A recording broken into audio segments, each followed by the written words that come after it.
Hello, we'll start by talking about language assertiveness or linguistic assertiveness and saying that there are two different ways, two different approaches to promote language, generally to renormalize a language which has previously been abnormalized. One is top down and it comes from governments, institutions, and it works by enforcing laws, norms, etc. And the other one is the bottom up one, which comes basically from speakers and can express itself through behavior and attitudes as well. That's the one we will focus on because our target are minoritized language speakers. And then we'll focus on the behavior and what they can do to increase the frequency with which they speak their own language.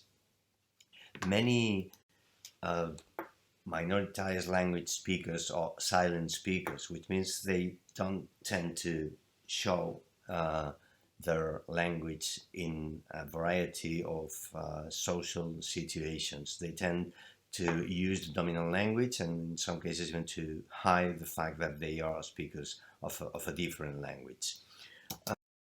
Um, if we pay attention to the different behaviors of those speakers, we can say that many of them are directly submissive.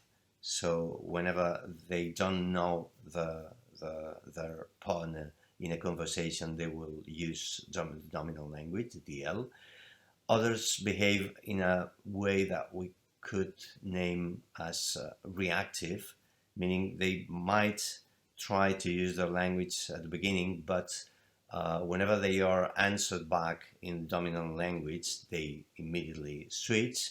And then we've got resilient speakers, which are the ones that tend to use the languages and even resist switching into dominant language. That one is not a very frequent behavior among minoritized language speakers, and of course it depends on the language.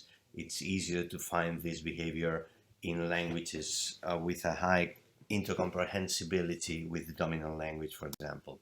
What happens with that is that we've got uh, quite tiny linguistic spaces, and especially, which is even more important, is that they are fractionated. So there is not overlapping between our linguistic spaces. Um, so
traditionally, it has been considered that from a position of linguistic defection, so renouncing to use your own language, would you need to move into a position of linguistic loyalty, which would be being willing to use your language. You need some kind of awareness. You need to become conscious that your language is in a difficult situation, and also that there is something you can do to change that, and this something is basically speaking your own language. But when people are already in a position of linguistic loyalty, meaning they are willing to speak the language, what they need to move into a position of actually speaking the language is resources. So resources are the bridge that will allow people who already have reached a level of awareness, they are conscious about their own language, to show a behavior consisting in actually speaking the language. So these resources have to be learned because the dominant languages don't need those resources. So dominant language speakers don't need to learn these resources, but we, minoritized language speakers, we do need these resources, and we do need to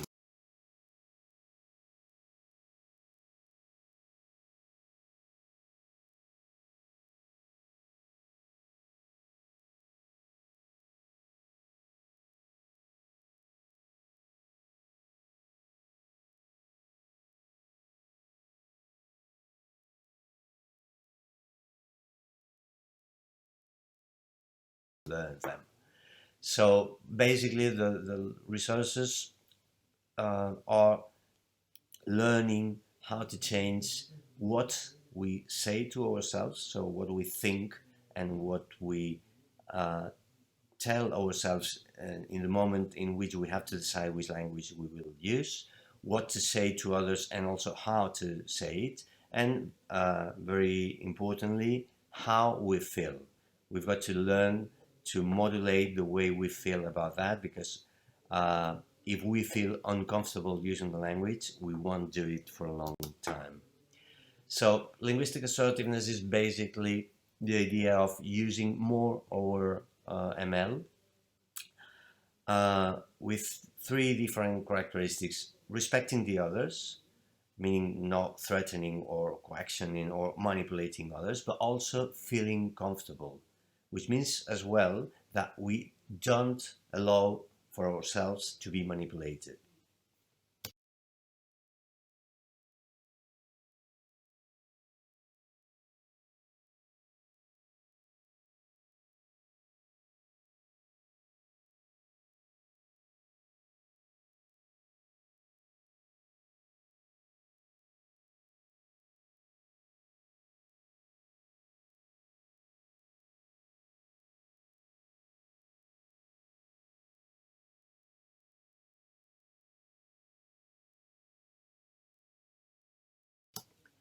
So, how hard is to be assertive?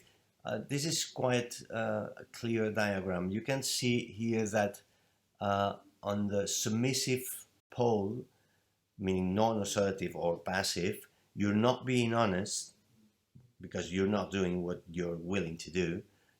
You are being appropriate, seen from the other's point of view, and respectful, but you're not being direct.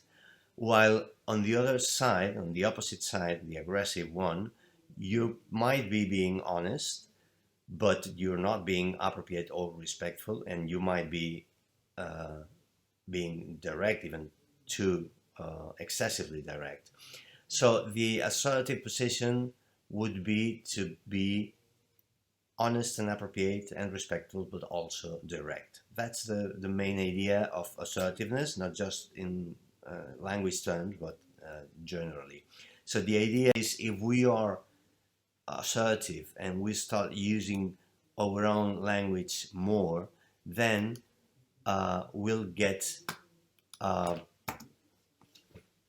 linguistic spaces that will overlap with each other and will allow for the language to flourish. I mean, uh, that would really be a linguistic space, because a linguistic space cannot be uh, individual by definition. What we need is spaces in which we feel comfortable using our own language, independently of the fact that we previously know that we are in front of a minoritized language speaker. So even when we don't know which language do our partners speak, we feel comfortable to use our own language to open up a conversation, for example. And that's all for lesson 1. Thank you for your attention.